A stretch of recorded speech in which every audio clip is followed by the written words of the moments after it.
দিনটাতে যে আমাদের এত প্রবলেম হয়েছে ভিডিও শুট করতে। তো বন্ধুরা, দিল্লিতে হচ্ছিল শব্দ উৎসব, তাই আমরা দুজন মিলে চলে আসলাম। অনেক দিন থেকে ফিকা ফিকা মেকআপ করে আমার আর ভালোই লাগছিল না, তাই আমি ভাবছিলাম আজকে সেলিব্রিটিদের মতো একটা লুক ক্রিয়েট করব ফেসেস ক্যানাডার প্রোডাক্ট দিয়ে। তো প্রথমে আমি ফেসটাকে ভালো করে ক্লিন করে নিলাম। তো প্রথমে ইউজ করব স্টোভ ক্রিম, আর এই স্টোভ ক্রিমটি বেস এবং হাইলাইটার হিসেবে ইউজ করা যায়। স্টোভ ক্রিমটির মধ্যে রয়েছে শিয়া বাটার এবং হাইলুরনিক অ্যাসিড, যেটা আমাদের স্কিনে পুরো দিনের জন্য হাইড্রেশন দেয়, এছাড়াও একটা ইনস্ট্যান্ট গ্লো এনে দেয়। তারপর ইউজ করছি ফেসেস কানাডা হাইড্রোমেট ফাউন্ডেশন, আর এইটা একটা 3-in-1 ফাউন্ডেশন, কারণ এতে রয়েছে SPF 30+ foundation plus moisturiser. Foundation আর স্টোভ ক্রিম দুটোকে মিক্সড করে আমি ফেসে অ্যাপ্লাই করব। আর সবচেয়ে বড় জিনিস হচ্ছে এটা পুরো 24 ঘন্টা হাইড্রেশন দেয়। লাস্টে আরো একবার আমি স্টোভ ক্রিম ইউজ করছি এজ এ হাইলাইটার। যেহেতু রাতের সময় তাই আর আমি লিপস্টিকটি ইউজ করিনি, কারণ দিল্লিতে প্রচন্ড পলিউশন, তাই আমি মাস্ক পরেই যাব।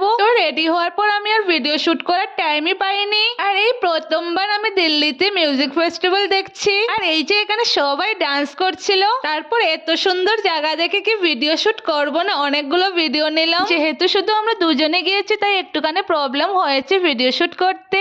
তো বলো তো আমাকে কেমন লাগছে? ভিডিওটি ভালো লাগলে সাবস্ক্রাইব করে যাবেন। তো দেখা হচ্ছে নেক্সট ভিডিওতে। টাটা, ভালো থেকো সবাই।